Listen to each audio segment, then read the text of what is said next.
pain threshold, which is unbelievable. Completely dislocated your shoulder. This is true, but nothing can keep me from being here on the couch with you guys because you're the best. And Mercedes Schlapp, who's joining us because there is so much news. Mercedes, good morning.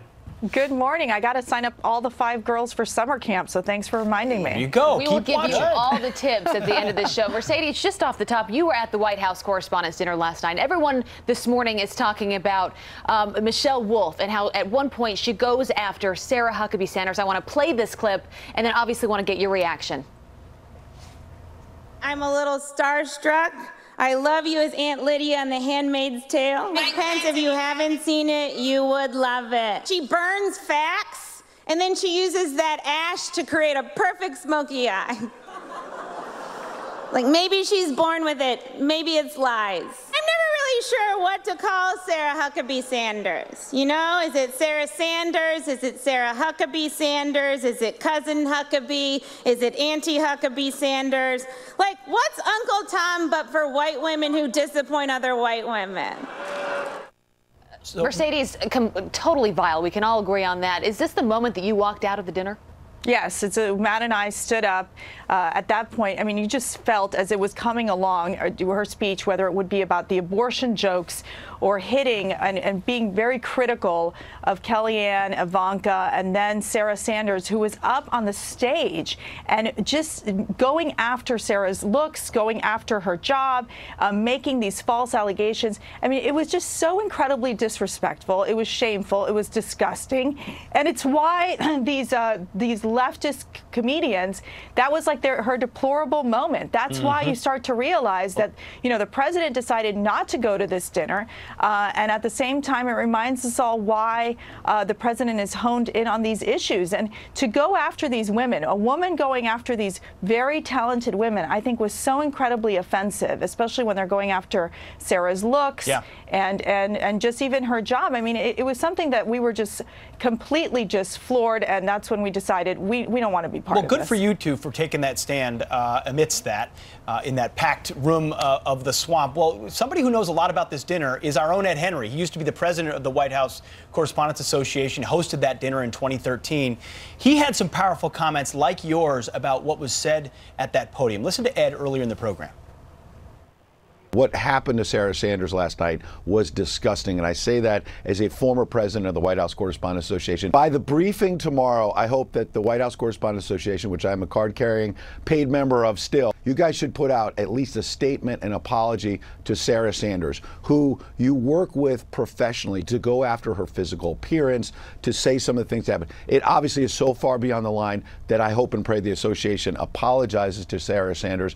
Mercedes, do you agree? Do they need to come out and make a statement on this? Look, whether they apologize or they don't apologize, Sarah Sanders has thick skin.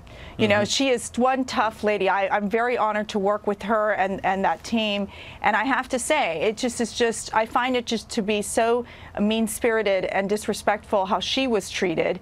I mean, again, we have to think about when you think of Sarah, when you think of Kellyanne, when you think of Ivanka, these women work day in and day out to help push the president's policies. And when the president's out in Washington, Michigan, talking about the issues that matter to the American people, the economy, defeating ISIS, securing the border, his results-oriented accomplishments, it's just so telling of why Americans feel, so many of them feel like that there is this sense of elitism, that there is this sense of disconnect from these comedians, from some of those in the leftist media that really do not understand where the heart and soul of Americans lie.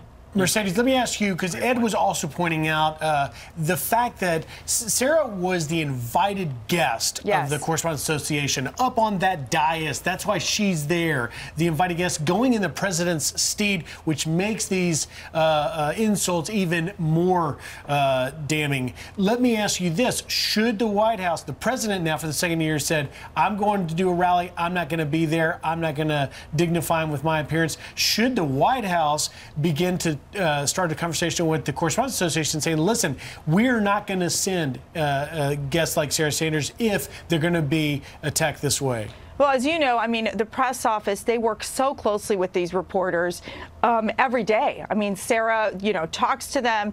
They have a relationship. You want to have a good working relationship with the press. That's important.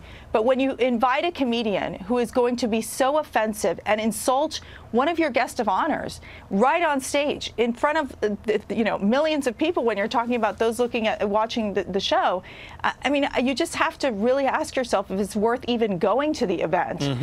You know, we were having a really wonderful time just having the conversations and engaging in dialogue with the different reporters. And then after the personal attack on the women in the White House, these talented women, it really makes you think, I mean, why be part of that? And so we were very discouraged. I feel at the end of the day, one of the things that we do, the trait that we all share, which is that of the trait of the president, is that we fight back. We're strong. We're united. We understand where we need to be focused on, which are the policies that matter to the American people. And if this so-called leftist comedian thinks that she was funny, it was just completely offensive, especially attacking conservative women and talking about abortion in a way that was appalling. Yeah, women should stand up for other women. It stoops so low. If anything, Mercedes, it reminds us to be better, kinder, less judging people last night. Watch that. It was horrible. Right. I think everyone across the board can agree with that. I want to get your thoughts before we let you go on the president's rally last night in Michigan. He talked about a number of issues, but of course the big news this week was North Korea, and for the first time Kim Jong-un stepping foot on South Korean soil since 1953, a historic moment. He talks about what led to getting to this point. Let's play a little bit of that. Whatever happens, happens. Look, I may go in, may not work out, I leave. I'm not going to be a John Kerry who makes that horrible Iran deal. $1.8 billion in cash. You know what they got? They got nothing. So we're going to have, hopefully, a very successful negotiation over the next 3 or 4 weeks. Mercedes, where does this go from here? What happens next? Well, you know, clearly you're seeing President Trump's leadership on this issue of North Korea. He has been in constant communication with our allies, obviously working with the French president. He met with the German Chancellor Merkel, as well as speaking to President Moon from South Korea and the Japanese Prime Minister. This shows that President Trump is a coalition builder.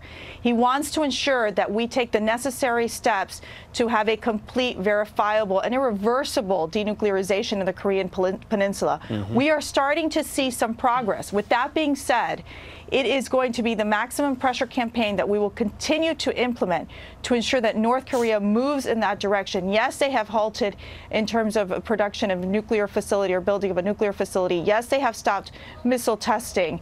But at the end of the day, this is just some of these steps that need to be taken. We're cautiously optimistic on where this is going to go with North Korea. But again, we're not going to render. We're going to ensure that we keep applying the maximum pressure campaign, which our international allies have supported, and I think we're seeing progress in the right direction. Mercedes, the president mentioned John Kerry in the context of the Iran deal, but speak to the difference in approaches, because remember after the Paris attacks, John Kerry brought James Taylor to Paris to play the guitar for our allies to maybe make them feel a little bit better. That's a very different approach than fire and fury and bloody nose and the harsh, tough talk that actually makes diplomacy work. What drives the strategy for this president? Well, I have to tell you, when you get Secretary Mike Pompeo, who literally got sworn in and jumped on a plane to go over to the Middle East to meet with the Saudi Arabian leaders and talk about the need of figuring out the difficulties that we're dealing with Iran, it's very telling. I think we have a very strong team in place. And again, we'll see what the president moves forward. I mean, we're not going to get ahead of the president in terms of his decision on the Iranian nuclear deal. But what he wants to see is a substantial fix in this deal. He recognizes that Iran continues to be a problem. They continue to fund terrorist groups. They continue to destabilize the Middle East region and obviously are a threat to Iran, to Israel. And so the key will be that we are going to look at this Iranian nuclear deal and say what is in the best interest of the United States. Mercedes Schlapp, thanks for joining us, and for you and your husband for taking that stance last night. Thanks for getting up so early. Thank you, Mercedes. Thank you. Appreciate it. Good to see Thank you. All right, turning to some other headlines. And speaking of Mike Pompeo, just moments ago, he was arriving in Israel to meet with Prime Minister Benjamin Netanyahu. The new Secretary of State discussing the Iran nuclear deal with Middle Eastern allies this morning. And Pompeo is now revealing more details on that meeting with Kim Jong-un. We had a good conversation. He was very well prepared. I hope I matched that. We had a extensive conversation on the hardest issues that face our two countries.